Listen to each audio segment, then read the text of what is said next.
Welcome again in the Gospel of Luke.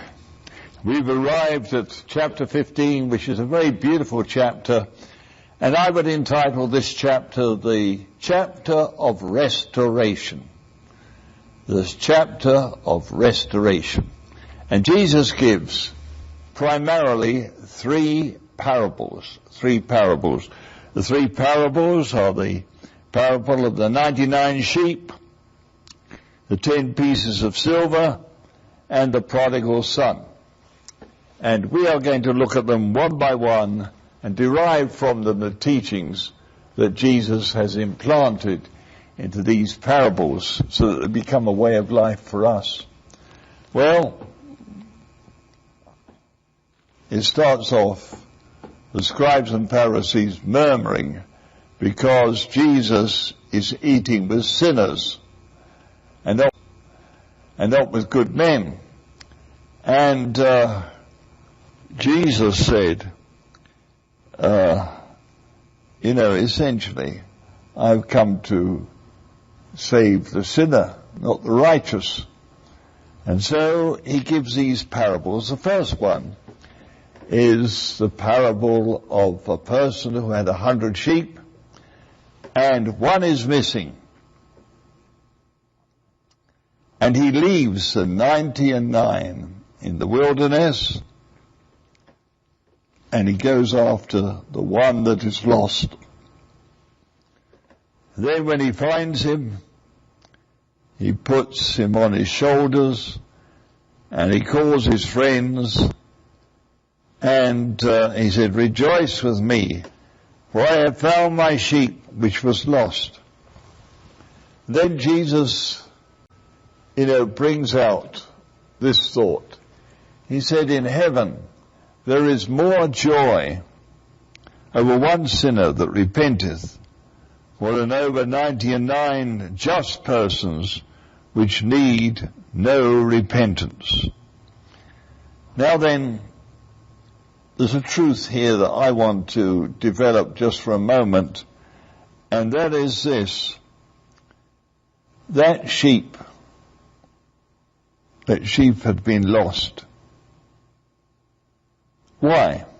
Well, the sheep have tendency, as we are told in Isaiah, they have a tendency, and we are like sheep, to go astray. So many people go astray in life. They're put in the right path, but they go astray. And God has been speaking to us in our chapel services about the fact that He has a straight path for our lives, and we must stay on it. We mustn't go to the right. We mustn't go to the left. But we must stay on the path.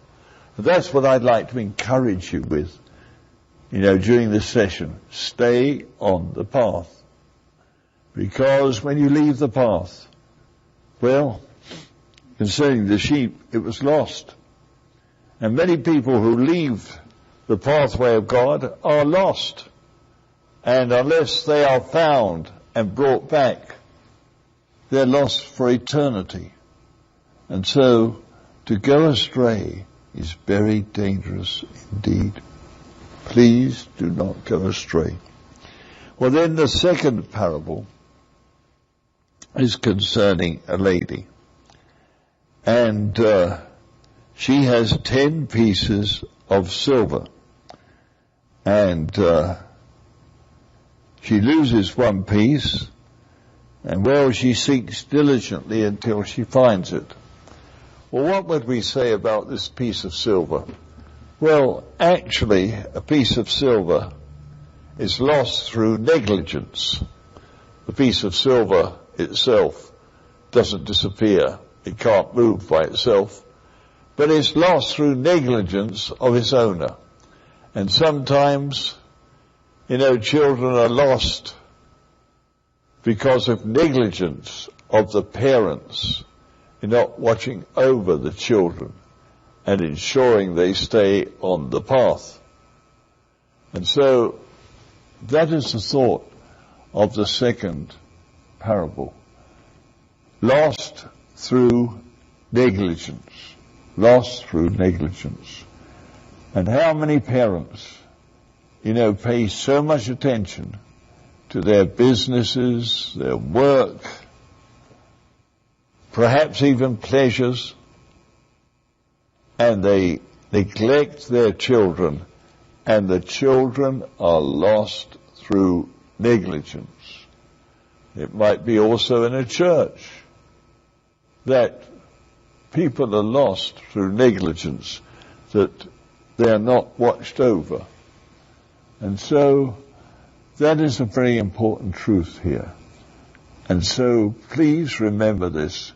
People are lost through negligence, not of themselves, but of those who have been watching or should have watched over them, and particularly parents with children. They lose their children through negligence. They do not watch over them, they do not care for them, and the result is they're lost. They're lost. They're lost in this world. Well, you have to go and find them. And you have to seek for them diligently. As this lady did, she sought diligently till she found this peace. And she said, "Rejoice with me, for I found the peace which I have lost." And then in verse 10, Jesus says this, "There is joy in the presence of the angels of God over one sinner that repenteth." And so, when this person who is lost through negligence, is brought back and repents, oh, how the angels of God rejoice. Well, we now come to the great parable of parables, and it's called the parable of the prodigal son. And we want to look at this in much detail, because there's much to learn from this. And so we're introduced to this fact that a certain man had 2 sons. And the younger of them said to his father, "Father, give me the portion of goods that falleth to me." And he divided unto them his living. And the young man then gathered all together, took his journey into a far country.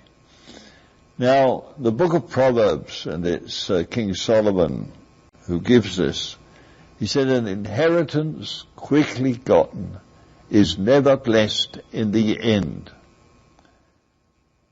And he should have known, because he stepped into the kingdom, became king at about the age of 19. And his end was not blessed. Now, if you get things early on in life, the blessing of God is not there. Somehow you don't appreciate what you've gotten. But one who has indeed, like King David, gone through many trials indeed to attain unto the kingship, the end is blessed. The end is blessed. And so I'd like to leave that truth with you. Be content. God has his perfect timing when you should enter into the blessings of God and enter into, shall I say, your inheritance. Enter into those places of responsibility. And so I just commend that to you. An inheritance quickly gotten is never blessed in the end. Never blessed in the end. It's not appreciated.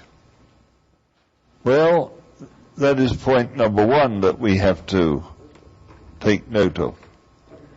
And you see this in verse 13, this younger son, he just took all he had and went into a far country and wasted his substance with riotous living.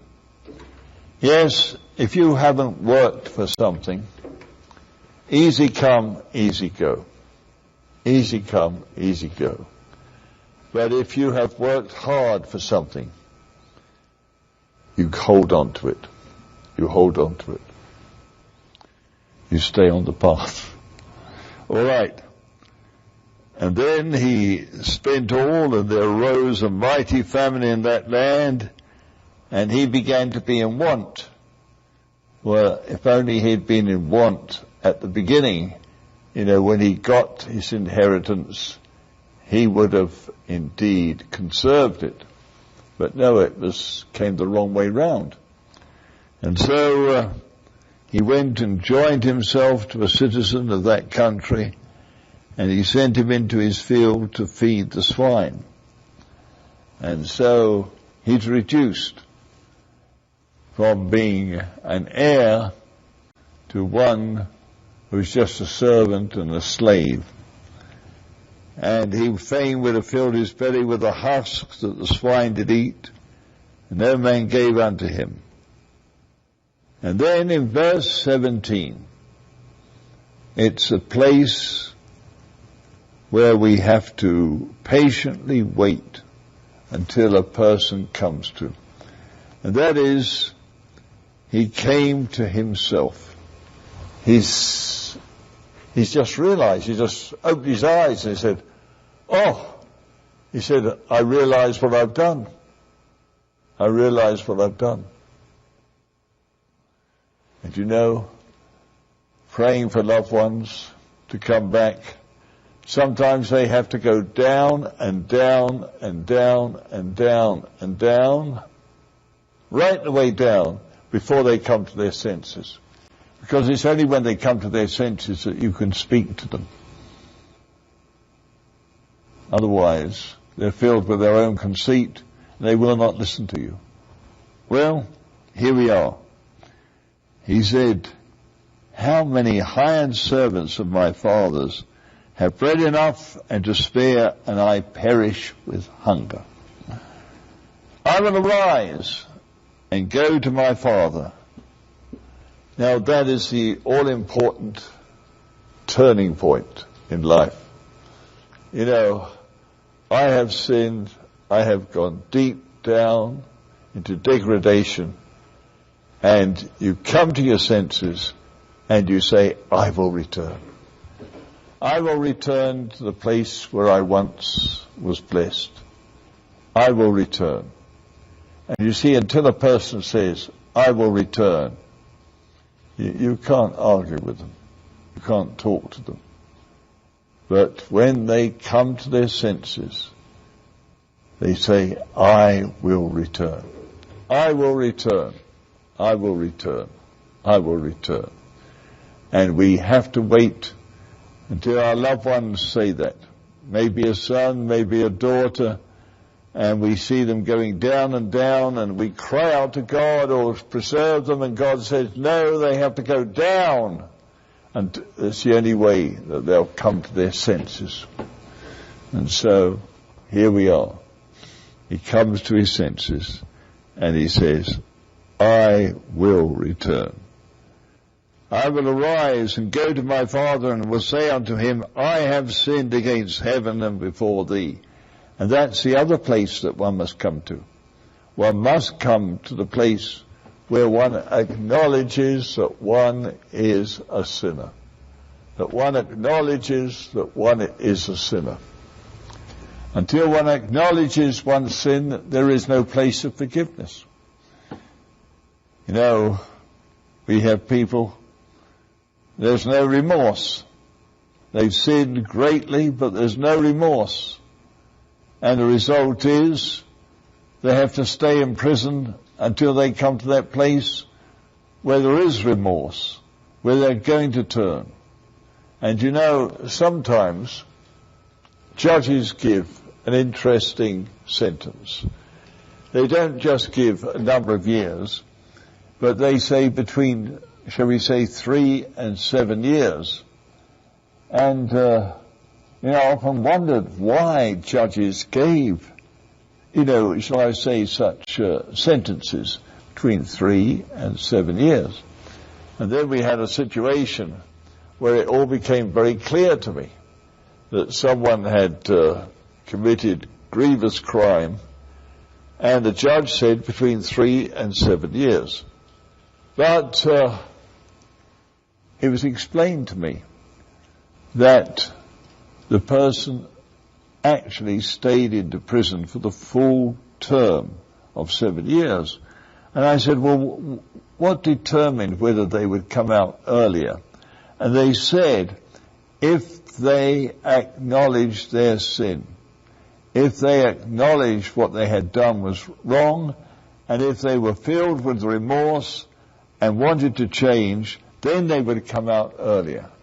But some people refuse to acknowledge that wrong, and they stay in.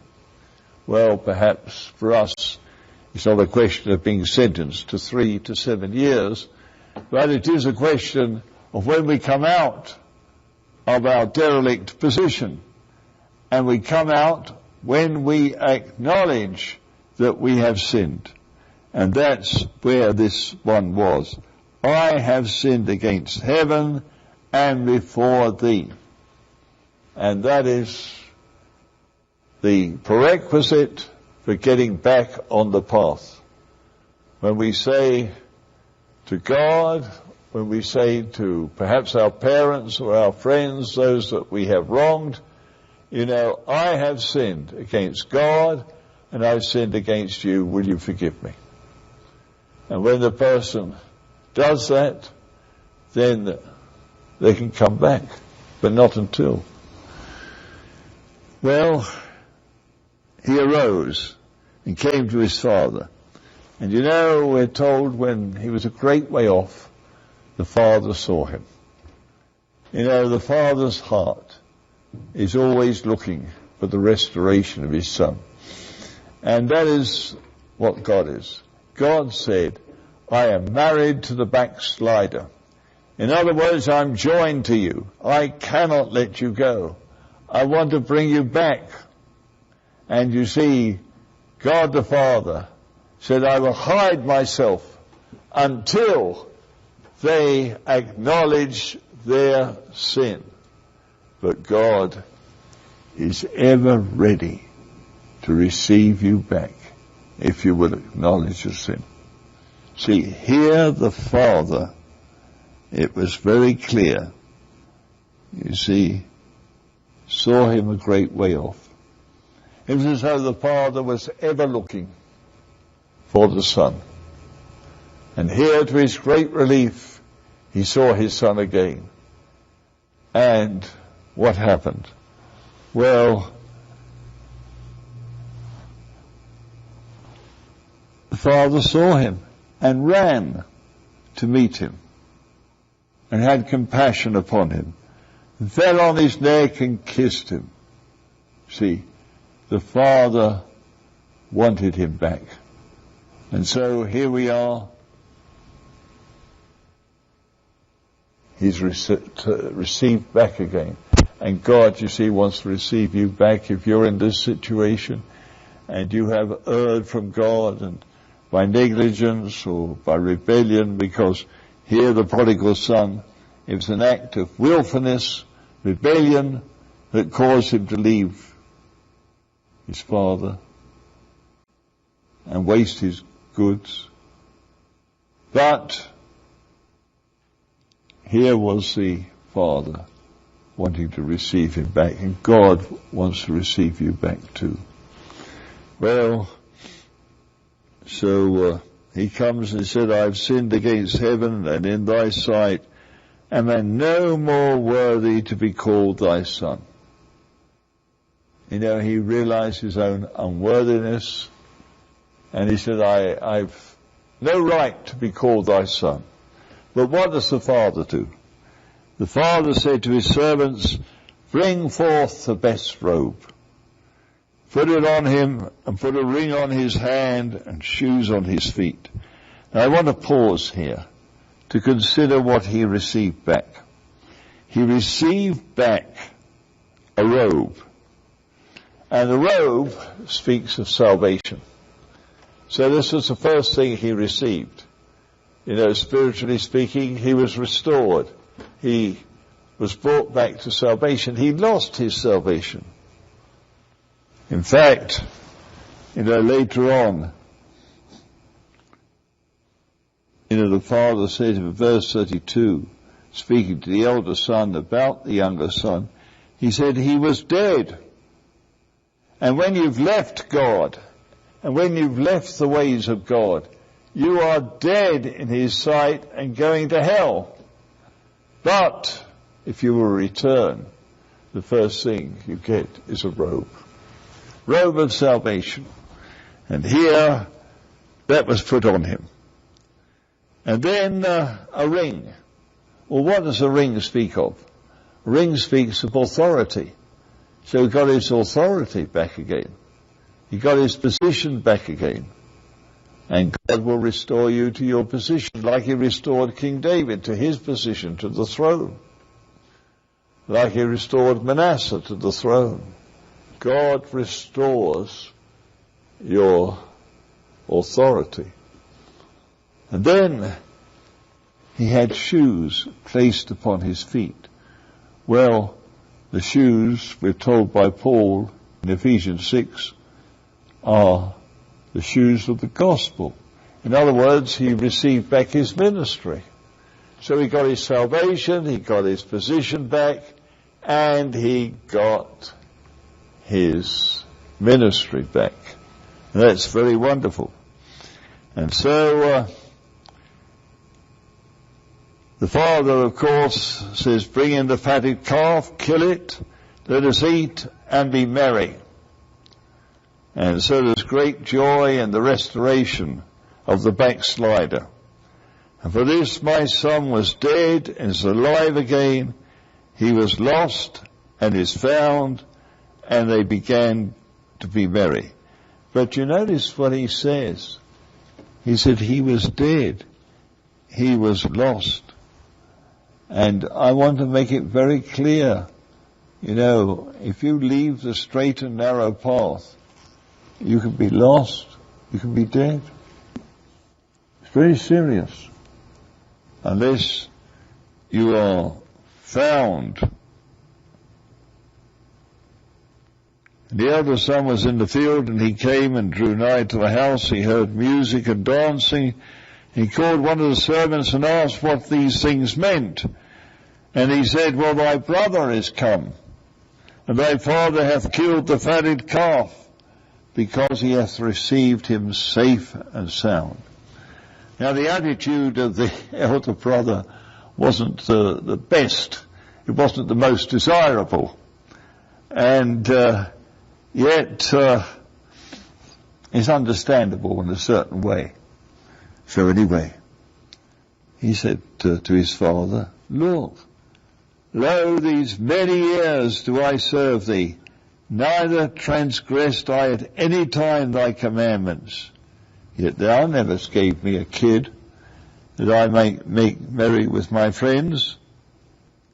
But as soon as this, thy son, not my brother, thy son, it's a way of putting it, isn't it, which has devoured thy living, he's wasted all the substance you gave him on harlots. You have killed for him the fattest calf. Well, we see the younger son had gone right down into immorality there, hadn't he? And the older son is saying, look, I was faithful. He was not. You rejoiced in him coming back. But for me, you did no such thing. But now I want you to see what the father said to the eldest son, because it's very important indeed. And he said, son, thou art ever with me. Thou art ever with me. That's a wonderful thing, isn't it? To be forever with the Lord. Always walking with the Lord. And then what he said, all that I have is thine. All that I have is thine. You see, the younger son, not only did he lose, everything that he had. He didn't get it back again. It was an inheritance that was lost. I remember in South Africa talking to a chairman of Full Gospel Businessmen at that time, and he had a son who could be called a prodigal son. And then this son became very sick, and the father would visit him every day in the hospital. And then he would plead with him to come back to the ways of God, and then eventually, about 3 months before he died, he came back to the way of God. And here he was dying in his hospital bed. And he said to his father, God has made it very clear to me that I am saved, I'm returned like the prodigal son. But he said, there is nothing waiting for me in heaven. I've lost it all. Well, you don't want to be like that, do you? Be like the elder brother who was always with the Father, always with the Lord. Be like him. And then you have something that the younger one lost. You will have a wonderful inheritance. Faithfulness conserves an inheritance. And the younger brother and this son of this chairman knew they had no inheritance. But if you're faithful, you have an inheritance. God bless you.